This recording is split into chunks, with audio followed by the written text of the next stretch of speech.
You remember exactly how that person made you feel the first time you met them. Not what they said word for word, not what you were wearing or where you were standing, just the feeling. Whether they made you feel like you mattered or like you were slightly in the way. And you filed it. Quietly, without deciding to, you filed it. Years later, that person is in the room again. They're being perfectly pleasant. Everyone around you seems fine. And you're fine too, on the surface. But something underneath already knows, already remembered.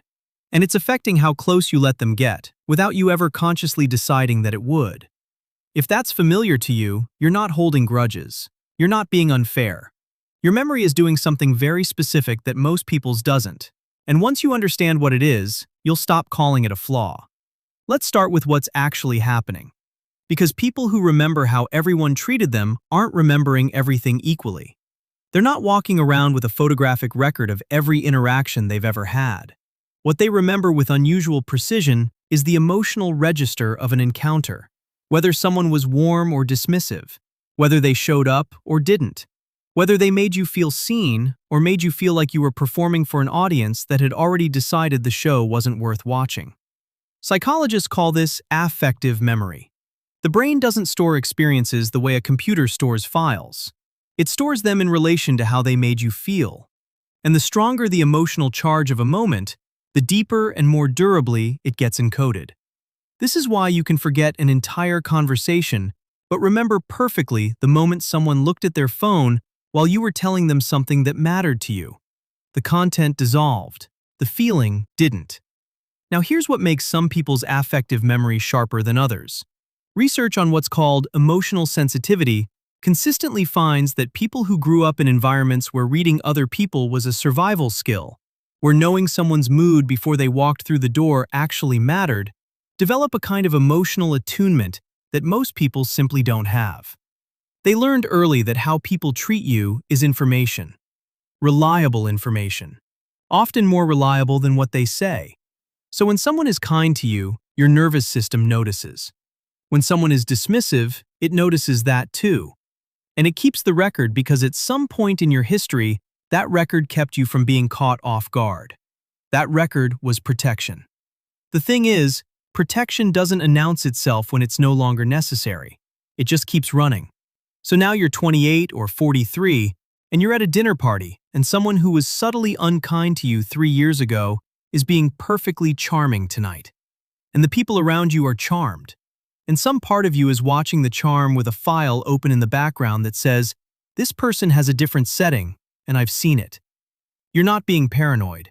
You're being precise. There's a concept in psychology called relational memory. Research from the University of California found that the brain stores not just what happened, but who was there and how they behaved. And crucially, it uses that stored information to predict future interactions. Your brain isn't being petty when it remembers how someone treated you. It's being efficient. It's running a prediction model so you don't have to start from zero every time. The people who remember how everyone treated them are running this model at an unusually high resolution. They notice inconsistencies that others miss. The friend who is warm when it's just the two of you, but subtly different when other people are watching. The colleague who is generous with credit when they need something and invisible when they don't. The family member who is kind on the good days and something else entirely when they were under pressure. Most people take each interaction at face value. People who remember how everyone treated them are tracking the pattern across interactions. And patterns are more truthful than any single moment. Here's the part that tends to get misunderstood, including by the people themselves.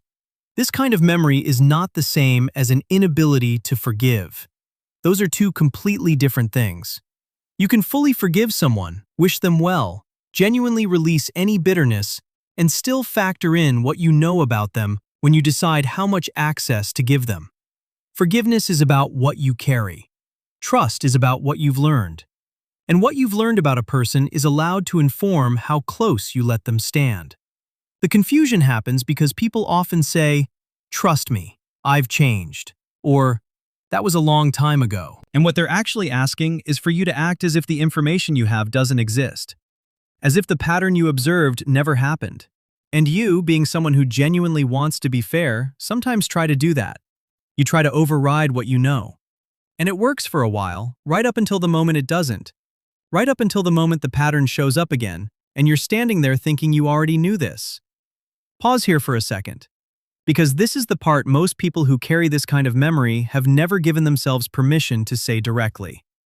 You are allowed to wait what you know. You are allowed to be slower to trust someone who has given you evidence that their trustworthiness has a ceiling. You don't have to pretend the ceiling doesn't exist just because they'd prefer you didn't mention it. There's something worth adding here about the other side of this, because it's just as true and it doesn't always get said. People who remember how everyone treated them also remember the good things with the same precision. They remember exactly who showed up when things were difficult. They remember the person who said the thing at the right moment without being asked. They remember who checked in the second time, not just the first. And they carry that too, with the same accuracy, the same durability. The people who have been genuinely kind to someone with this kind of memory have an advocate for life in ways they may not even fully realize.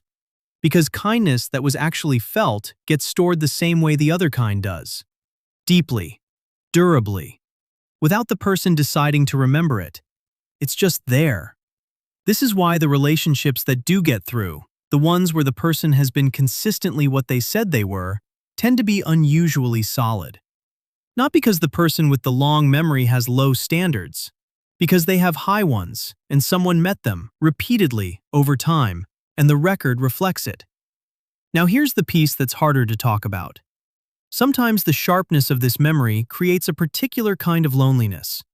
You're in a room full of people, and you're carrying information about each of them, about who they are when it's easy versus who they are when it costs them something. And the gap between what they're performing right now and what you know about them can make the room feel strangely hollow. Like you're watching a show and you've already seen how it ends. That's not cynicism. That's pattern recognition in a social environment that rewards the performance over the reality. And it makes sense that it would feel isolating sometimes. The thing worth sitting with is this.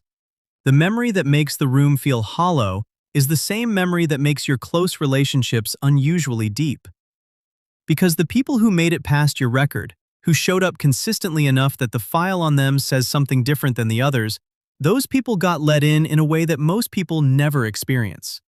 Your standards aren't a wall, they're a filter, and what gets through is real. You're not too sensitive, you're not holding on to things too long. You're not being unfair by factoring in what you know. You built a system that protects you with information rather than walls. And that system has been running since before you had a name for it, doing exactly what it was supposed to do. The only update worth making is learning to trust what it tells you instead of apologizing for the fact that it's telling you something at all. You remember how people treated you because it mattered. It still does. And you're allowed to act like it. If this video described you more accurately than you expected, please subscribe. I would genuinely appreciate it.